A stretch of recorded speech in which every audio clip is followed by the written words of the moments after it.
all so much for being out here. It's always such an honor to come to Rangeley. Everywhere that I go, it is such a tangible movement. The momentum is in the air. Don't be discouraged by what you see on the national news. I think that the national news is there to discourage you. Amen. A lot of people say, if you don't watch the news, you're uninformed, and if you watch the news, you're misinformed. I promise you, I am with people like you every single day, all throughout our district, all throughout our state, and all throughout our country. Because if there's one thing I've seen in Washington, D.C., is we need more fearless fighters. So I have been involved in primaries all throughout the country where establishment leadership Republicans would rather have someone who can be bought, someone who could be swayed with their vote. And I have gone in to help fearless conservatives like Anna Paulina Luna in Florida, and I was just in New Hampshire at helping a fantastic candidate, Caroline Leavitt. The Congressional Leadership Fund, very establishment, spent $5 million against her in her primary because they know that her opponent is someone that will listen to them, who will bow down to them, and who will be obedient to the DC swamp establishment machine. I have seen it in operation. When I arrived in Washington, D.C., I was told things can be really nice for you. You can have a really great life and a really great career up here if you just do what we tell you to do. We'll help you all along the way. We'll give you the vote recs. We'll give you the talking points. You just follow along on cue, raise some money, and things will be really nice. But two things. I didn't go to Washington, D.C. for a career. Good. I had a pretty good job at a restaurant, raising my boys. And also, I don't want to do things the way they have always done them. America hates the way Washington, D.C. is run. And I came there to do something completely different. I'm tired of the way things operate there. That is why we are $30 trillion in debt, and that's both sides of the aisle. But even this Congress, I have seen weak Republicans who pass legislation for the Democrats. There was a time where Democrats couldn't even pass a kidney stone in this Congress. But Republicans stepped up to pass Nancy Pelosi's con game for her. For instance, the bipartisan infrastructure deal. That was over $1 trillion of your money. We knew that it was going to fuel inflation. We knew that it wasn't going towards infrastructure. Only 9% of that money went to anything infrastructure related. We knew that it was going to earmark fancy hotels in the Presidio, where Nancy Pelosi lives, right there in her district, $200 million to luxury resorts. I don't think that that's really considered infrastructure for our country. But that was Nancy Pelosi's priority. And 13 Republicans stepped up to the plate to pass that legislation for her. We saw that when your Second Amendment rights were on the table. It started in the Senate when we had more than a dozen senators pass red flag laws, bribing states with your tax dollars to implement red flag laws in states where they currently don't have them. Wow. And then we saw it in the House when they had the so-called AR-15 ban, which bans firearms that are in common use. 2 Republicans passed that bill for Nancy Pelosi. So usually for Halloween, you dress up as something that you're not. But I think this year, I might go as what I truly am, my true roots, and I might just dress up as a rhino hunter. Nice. I don't think that there is anything worse than saying that you are going to stand up for the Constitution, saying you are going to defend the rights of Americans, and then getting to where people trusted you to be and giving those rights away. And that's why I have been working so hard all throughout our country to get good, principled people elected. I want to vet these people. You may not be able to vote for them. I can't vote for them, but I know that they vote for you. And I want our party to reflect our district. I want our party to reflect your values all the way through, not just in Colorado's 3rd district. But it's been such an honor going to bat for you, fighting for the issues that do matter to us right here. Whether it's our water and expanding our reservoirs, keeping a presence with the Bureau of Land Management headquarters in Grand Junction, securing 36 good paying jobs there, where those people who actually make decisions about our lands are here on our lands. And they understand what's going on in the Western United States instead of sending them to some concrete building in Washington, D.C. And those buildings are currently vacant. Those people still aren't even going to work. They're still working from home, making decisions about your public lands. I got a video on Facebook just last week of a rescue that took place in our district. And it was because of the San Luis Valley's radar system that I was able to get connected online. The community invested $1.8 million of their own money to get a radar system connected, and they wouldn't hook it up. It was there. All of the infrastructure was there. The money was paid, and they were not able to use it. I was able to get that in service, and they utilized that radar system for an amazing rescue. It was flawless. These are things that are impacting our district right here at home. I've been able to make sure Joe Biden gives you your payment in lieu of taxes. That was threatened this Congress. I've had opponents say, oh, well, that's always been there and it's never going anywhere. No, that's the first thing that they came after. They did not want to fund the PILT program this year. And so I made sure that that got in and was approved and passed into law through an appropriations process. $10 million to water storage projects on our reservations, and not through corrupt earmarks. Too many politicians talk about earmarks, use earmarks, and in principle they should be a really good thing, but they have been corrupted. And it's a way for lobbyists to buy your representatives' votes. So I worked extra hard to go through the appropriations process to fight for our firefighters, to fight for our schools, our law enforcement officers. Thank you so much, gentlemen, for being here today. Thank you for your encouragement.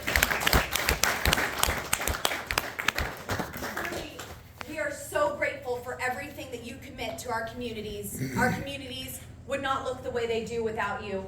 And I'm also deeply sorry about the policies that have come to Colorado and even our nation that make your jobs more difficult than they should be. And that's why we have to take back the House, so we can get common sense back into our policies, so we can honor these men and women who lay down their lives every single day for each and every one of us to serve and protect our communities. I've gone down to the southern border and I've seen the invasion that's taking place there, the human trafficking that is taking place at our southern border, run by the cartels. I've seen unaccompanied minors, parents giving them over to the cartel, knowing that if they cross alone without them because their child was 7 years old and not 6, they can get into the country and hopefully reunite with them later. But worst of all is the fentanyl that's coming into our country. And that's another thing that is making our law enforcement officers' jobs so much more difficult. Colorado is number 2 in the nation for fentanyl overdoses. Wow. And I wouldn't even call it a fentanyl overdose, because I don't think people are seeking out fentanyl. This is fentanyl poisoning that is coming into our country. And you all helped me defeat a rhino in the primary who made that so much harder for our law enforcement officers here in Colorado. Fentanyl, 4 grams used to be a felony. Now it's a misdemeanor. That's why Colorado is number 2 in the nation, because these criminals know that they can bring it into our state and they won't have heavy repercussions like they would in other places. But I have legislation to address this. Of course, we need to secure the border, shut that down, impeach Secretary Mayorkas for Yep. his mishandling of the southern border. But we also need to designate fentanyl for what it is. It is a weapon of mass destruction. We need to give our law enforcement officers the tools and the resources to combat this. This is the #1 cause of death for 18 to 45-year-olds in our nation. It is killing our youth, our children. There's even an incident where a teacher took pills from a student, not knowing what it was. It was fentanyl, and just the residue from taking that package of fentanyl landed that teacher critically in the hospital. This has to be addressed. And what's happening at the southern border is completely on purpose. The so-called border czar still has not visited the southern border to address the root cause. The root cause is your policies. Yep. Yeah. I've talked to the Border Patrol agents and I say, what do you need from me? What do you need from us? What can Congress do to help you do your job? After they've told me they come home defeated each and every day because they aren't able to do the job that they swore to do. And they said, well, honestly, right now, we don't need more resources. We don't need more personnel. We don't even need more infrastructure. We just need the policies that allow us to do our job. Those policies were undone day one of the Biden regime. This has to be turned around. We have to elect Republicans for the next Congress. We have to elect Republicans and take back the Senate so we can slow this stuff down, get real hearings, real investigations, hold people accountable. I want to see impeachments come out of the Judiciary Committee. I want to see Secretary Mayorkas there.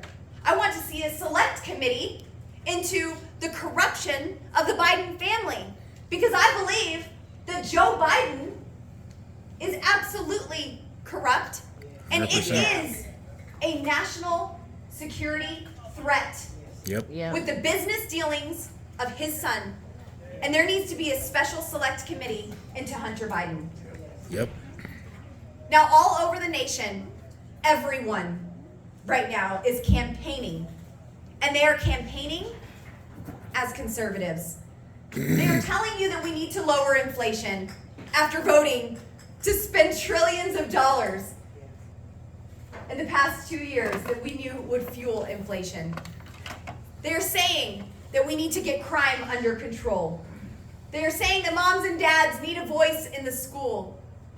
They're saying that we need to get people working. We need to do something about our energy.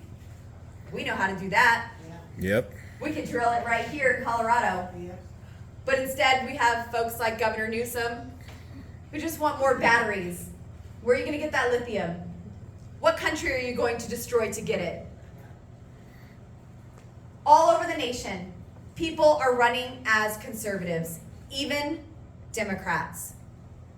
I have an opponent right now who says that he's a moderate. Said that he's never been a Democrat until I proved him wrong. He's changed his tune now because I had his voter registration. Nice. But pretty typical. Just another lying liberal who was actually elected before, served in Aspen City Council, and voted to increase sales taxes, voted for plastic bag taxes, to ban plastic bags, and to make you pay for any other bags that you're going to use. Increased Aspen City budget by tens of millions of dollars throughout his time being there. Wanted to reduce the amount of cars that are on the road. And worst of all, wanted a carbon tax. I don't think that's what we need right now. With the energy crisis that we are facing right now, we don't need to tax you more for using that energy. We need to produce good, clean energy here in Colorado and in the United States. Stop begging our adversaries. Stop begging Iran and Venezuela. Sending the president to go fist bump a Saudi Arabian prince and come back with nothing but COVID. We need energy independent again and pursue energy dominance. But my opponent is just another lying liberal. He will tell you anything to get into power. So after voting for all of these extreme liberal policies for nearly a decade, now he wants to come and tell the voters of Colorado's 3rd District that he is moderate, that he is conservative. Well, Aspen Adam is a liar. I don't think we need Aspen values in Rangeley, Colorado. Nope. But they are all running with these conservative values because they know that's what works. They know that's what you want. And they understand that that's what gives you the most freedom to live your very best and most prosperous life. But I want to take it a step further. When Republicans take back the House, it's time we just stop talking about conservative values and actually start governing like conservatives. That is how the American people win. And that is what we need to put first. It has been such an honor to travel the district, to speak up for you, to fight for you. It takes a lot of time away from home, but I am extremely hopeful. And if I didn't have hope that we could turn this around, that we could get our country back on track, I know our country is resilient. We have men here who have served our country. Thank you so much for serving for our nation, the friends that you have lost over the years, the blood that was shed for our freedoms. America will be nothing without you, but you show us how resilient America is and that we can come back stronger than ever. And if I didn't have hope, I would go home. I would go home to my 4 boys and my husband and my goats. I miss my goats. But this is a fight that is absolutely worth fighting. We need to get your rights back. So many freedoms were taken from government overreach. Government thinking it's smarter than you, has more power than you. But the reality is, you are the real government. We, the people. And that's something that is so precious about America. And I think that all of these people who are in leadership, in power right now, are going to have another great awakening, just like they did in 2016, when the people of America spoke up and said, enough is enough. We are not playing this game anymore. Even more than that, stood up in 2020. Record numbers in that election. And I believe that we are going to continue to see that in this election on November 8th and in 2024, when we officially take our country back, get it on the right track. This has been so devastating, living under one-party rule for these past 2 years. Mm-hmm. Everything has been so extreme. But I want you to know, Democrats are very, very motivated to get out and vote this year. We are living in a post-Roe nation, and nothing gets Democrats out to the polls like abortion. They are very, very motivated. So we have to show up. We have to get people who don't vote, who aren't interested in politics, to get out and vote. And let them know you may not be interested in politics, but it's certainly interested in you and every part of your life. And it is so important to have your voice heard. I tried to be a loud enough voice for most of you. Try to carry some of that. Thank you. But we all have to work collectively to get out the vote. Making phone calls, having these signways, knocking on doors, talking to people in the grocery store. It matters so much. I have seen so many people try to negotiate with Democratic policies, but these policies don't work. The negotiations don't work. That's why we're more than $30 trillion in debt. That's why inflation is 8.3%. Do you know 8.3% is 1 month of your year's salary? Would any of you volunteer 1 month of your salary? Well, you don't have to wonder about that because Joe Biden stole it from you. Yeah, he did. But we're getting to the point where we are going to negotiate away our country. Now is the time to stand firm. We know that our policies work. We know that we have a vision for America that keeps the people free, gives power back to you, puts you in charge of this country, and keeps us prosperous. And when America is thriving, the rest of the world is thriving. The rest of the world is greater. Right now, our adversaries are looking at the weak leadership in our country and are fully taking advantage of what's going on. We need to focus on how we're going to keep food on the tables, reduce gas prices, be able to afford to get to work. And we have to have Republicans in charge to do that. Yep. That's the bottom line here. Yeah. But everything that you guys are doing matters so much. And Rangeley, it is such an honor to be here with you in person. Don't ever think that you're not worth me coming out here for. I love to come out here. I love to see you. It's a beautiful drive, especially after the rain, how green everything is.